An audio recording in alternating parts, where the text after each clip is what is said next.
हाँ तो बेटा, आज के अपन इस लेक्चर में देखेंगे excited state to be useful as redox reactants. ठीक है, तो ऐसी कौन कौन सी कंडीशंस होनी चाहिए जिनमें जो अपनी एक्साइटेड स्टेट्स होती है वो रिडॉक्स रिएक्शन में रिडॉक्स रिएक्शन कर सके। अब रिडॉक्स रिएक्शन कर सके तो क्या रिएक्टेंट होना उनका ज़रूरी, तो रिडॉक्स रिएक्टेंट होना ज़रूरी है। तो इसलिए excited state to be useful as redox reactant, यानी कि एक्साइटेड स्टेट जो कि रिडॉक्स रिएक्टेंट्स के लिए यूजफुल हो सके, तो ऐसी क्या क्या कंडीशंस अपनी होती है वो सारी चीज़ें अपन क्या देखेंगे इस टॉपिक के अंदर देखेंगे। बात आई समझ में? आपको क्लियर वीडियो दिख रही है, क्लियर विजिबल है, ठीक है, और अच्छी आवाज़ आ रही है। तो ये सब ध्यान में रखते हुए अपन वीडियो को आगे बढ़ाते हैं और देखते हैं सबसे पहले कंडीशन क्या है, एनर्जी लेवल। सिंपल सिंपल सी चीज़ है, ठीक है, ज़्यादा अपन को ध्यान दे, ठीक है, नॉर्मल चीज़ है, ज़्यादा कोई टफ टॉपिक है नहीं। तो पहले एनर्जी लेवल है, ठीक है। तो एक्साइटेड स्टेट में एनर्जी लेवल जो होता है ग्राउंड स्टेट के कंपेयर में ज़्यादा होना चाहिए। वो सिंपल सी बात है, अपन ये सब चीज़ जानते हैं कि ये ground state then excited state then ground level आता है, then energy ground excited level आता है। तो एक्साइटेड स्टेट की एनर्जी लेवल क्या होगी, हमें ऑटोमेटिकली ज़्यादा ही होती है, और किससे, ग्राउंड स्टेट से, ठीक है। तो ये चीज़ तो नॉर्मल सी बात है। जब मॉलिक्यूल एनर्जी को एब्जॉर्ब करके एक्साइटेड स्टेट में जाता है तो वह एक्स्ट्रा एनर्जी को गेन करता है। सिंपल सी बात है, कोई भी मॉलिक्यूल अगर ग्राउंड स्टेट में है और ये उसकी एक्साइटेड स्टेट है, ठीक है, ये मान लो ये ग्राउंड स्टेट है और ये क्या है, आपकी एक्साइटेड स्टेट है, ठीक है। क्लियर विजिबल हो रहा है? ये ग्राउंड स्टेट है और ये एक्साइटेड स्टेट है। यहाँ से किसी मॉलिक्यूल को यहाँ जाना है तो सिंपल सी बात है, एनर्जी को गेन करना पड़ेगा। लेकिन यहाँ से यहाँ आना है तो एनर्जी गेन करने की ज़रूरत नहीं है, एनर्जी क्या हो जाएगी, उसकी लॉस हो जाएगी। लेकिन यहाँ से यहाँ जाने के लिए तो एनर्जी गेन करनी पड़ेगी ना।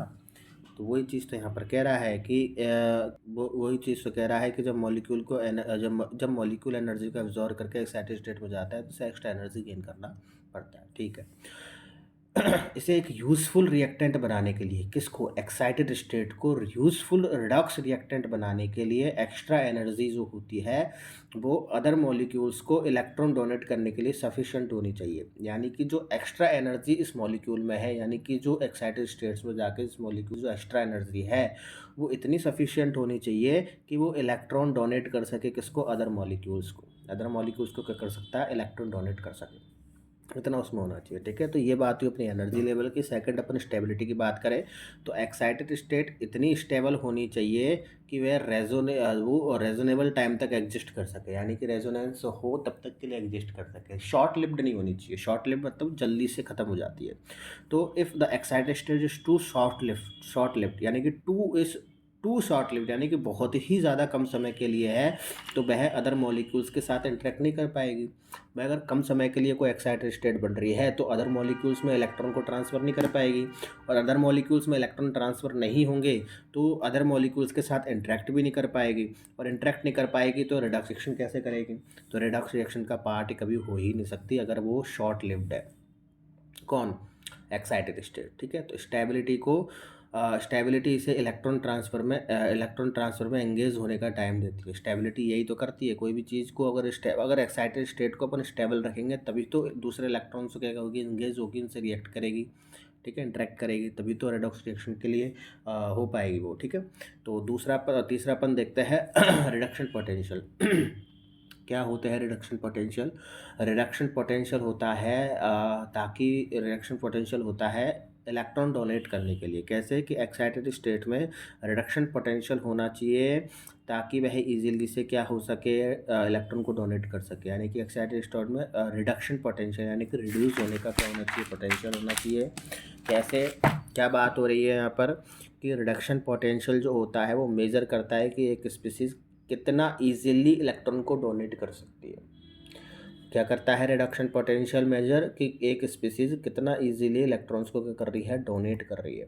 तो एक्साइटेड स्टेट को एक गुड रिडॉक्स रिएक्टेंट, जो कि अपन यही चाहते हैं कि एक अच्छा रिडॉक्स रिएक्टेंट बन पाए ताकि रिडॉक्स रिएक्शन में भाग ले पाए, पार्टिसिपेट कर पाए।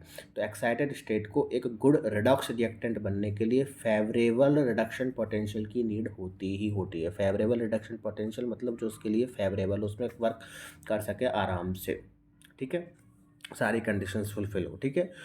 नेक्स्ट असेसिबिलिटी अगर की बात करें तो अदर मॉलिक्यूल्स में एक्साइटेड स्टेट एक्साइटेड स्टेट तक पहुंचने की एबिलिटी होनी चाहिए। यही तो अपनी एक्सेसिबिलिटी है। क्या है कि कोई भी एक मॉलिक्यूल है जो कि ग्राउंड स्टेट में है, वो एक्साइटेड स्टेट में पहुंचने की एबिलिटी तो हो एटलीस्ट उसमें, तभी तो वो एक्साइटेड स्टेट एग्जिस्ट करेगी, तब उसमें जब उसमें मॉलिक्यूल्स होंगे।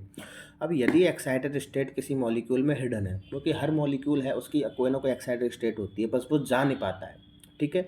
या तो एनर्जी गेन नहीं कर पाएगा, एनर्जी गेन नहीं कर पाएगा तो वहाँ पर जा नहीं पाएगा। यही कंडीशन तो होगी अपने पास, ठीक है। तो यही कंडीशन तो होगी अपने पास, ठीक है। तो यही चीज़ अपन के यहाँ पर बोली है कि यदि एक्साइटेड स्टेट किसी मॉलिक्यूल में हिडन है, अगर है उसमें, तो अदर मॉलिक्यूल्स के लिए ईजिली असेसिबल हो पाए, उपलब्ध नहीं है, तो रिडॉक्स रिएक्शन के लिए उतना यूज़फुल नहीं होगा, क्योंकि सिंपल सी बात है, सिंपल सी बात है। एक्साइटेड स्टेट अगर है उनमें, लेकिन फिर भी अगर वो नहीं जा पा रहे हैं, दूसरों अदर मॉलिक्यूल्स के लिए इजीली अवेलेबल नहीं हो पा रहा है, तो एक्साइटेड स्टेट क्या नहीं होगी, अपनी रिएक्शन में उतना यूज़फुल नहीं होगी। क्यों? एक्साइटेड रेडॉक्स रिएक्टेंट की तरह बिहेव नहीं करेगा वो।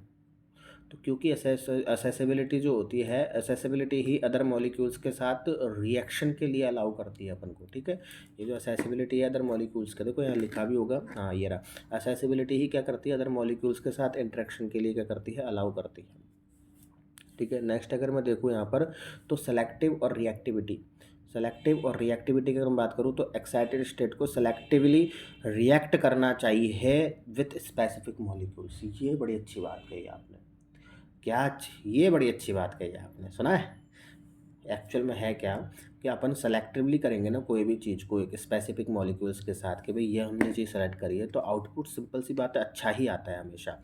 ऐसा थोड़ी ना है कि कोई भी एक्साइटेड स्टेट मुंह उठा के आएगी और वो रेडॉक्स रिएक्टेंट बन जाएगी, ऐसा कुछ भी नहीं होता। अदर मॉलिक्यूल्स के साथ रिएक्ट करने लग जाएगी, ऐसा कुछ भी नहीं होता। सेलेक्टिवली करानी पड़ती है ये चीज़ें, क्योंकि ऐसे होने लगता तो हर एक्साइटेड स्टेट ऐसे करने लग जाती है, करवानी पड़ती है। तो सेलेक्टिवली सेलेक्टिविटी सेलेक्टिविटी क्या इंश्योर करती है अपन को, कि एक्साइटेड स्टेट किसी भी अवेलेबल मॉलिक्यूल के साथ रैंडमली रिएक्ट नहीं करता है, बट ओनली टारगेट मॉलिक्यूल से ही रिएक्ट करता है, क्योंकि अपन उसको करवाते हैं इसलिए करता है। यह उनकी रिडॉक्स रिएक्शन को कंट्रोल करने में हेल्प करती है सेलेक्टिविटी। सिंपल सी बात है, अपन जो सेलेक्ट करेंगे वही होगा, तो कंट्रोल तो है अपने अंदर, सॉरी उसके अंदर।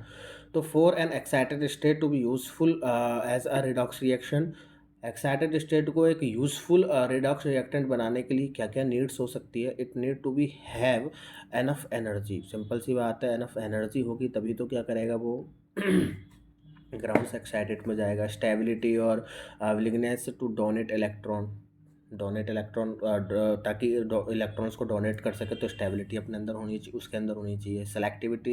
सेलेक्टिवली रिएक्टिव होना चाहिए, अपन को सेलेक्ट करना है उसको, ठीक है। अभी अभी बताया। Controllable when it become excited, ठीक है। तो कंट्रोलेबल होता ही है, क्योंकि सेलेक्टिवली अपन चूज़ करेंगे तो वो कंट्रोल तो होगा ही अपने अंदर, ठीक है। तो these condition make it valuable player in redox reactions, यानी कि ये सारे जो है बहुत अच्छी भूमिका निभा सकते हैं। प्लेयर मतलब खिलाड़ी नहीं है, भूमिका यहाँ पर अच्छी निभा सकते हैं रिडॉक्स रिएक्शन में। ये सारी कंडीशंस आपने होनी चाहिए, ठीक है।